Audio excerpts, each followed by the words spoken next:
Tonight, the shocking UN report linking the Saudi Crown Prince, Mohammed bin Salman, to the 2018 hack of the richest man in the world, Jeff Bezos, head of Amazon, at the Washington Post. UN experts saying they believe the Crown Prince was trying to influence, if not silence, the Washington Post reporting on Saudi Arabia. All starting with the Post publishing harsh criticism by Saudi-born columnist Jamal Khashoggi in 2017. 2 months later, the Saudis bought a spyware company.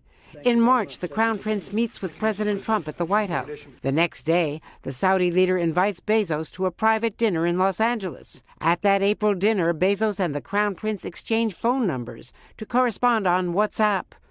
On May 1st, an encrypted video file from the Crown Prince's account is sent to Bezos through WhatsApp, which technical experts say infected Bezos' phone. Khashoggi was killed in October by Saudi government officials, with the CIA later concluding with high confidence the Crown Prince was behind the plot. The next month, a photo is texted to Bezos' phone from the Crown Prince's account with an image resembling a woman with whom Bezos, then married, was having an affair. That was later exposed by the National Enquirer.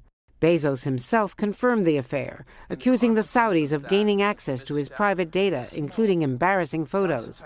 The Saudi foreign minister denying it all today. The idea that the Crown Prince would hack Jeff Bezos' phone is absolutely silly. The spyware company also denies involvement. But if the Crown Prince did attack Bezos' phone, is anyone safe? It means that the Saudi regime had no fear of attacking a U.S. citizen, and not just any citizen, the head of a major U.S. company. Tonight, Bezos tweeted a picture of himself at Khashoggi's memorial, even as activists are asking why the president has rejected mounting intelligence about the Crown Prince's role in his death. Hey, NBC News fans, thanks for checking out our YouTube channel. Subscribe by clicking on that button down here, and click on any of the videos over here to watch the latest interviews, show highlights, and digital exclusives. Thanks for watching.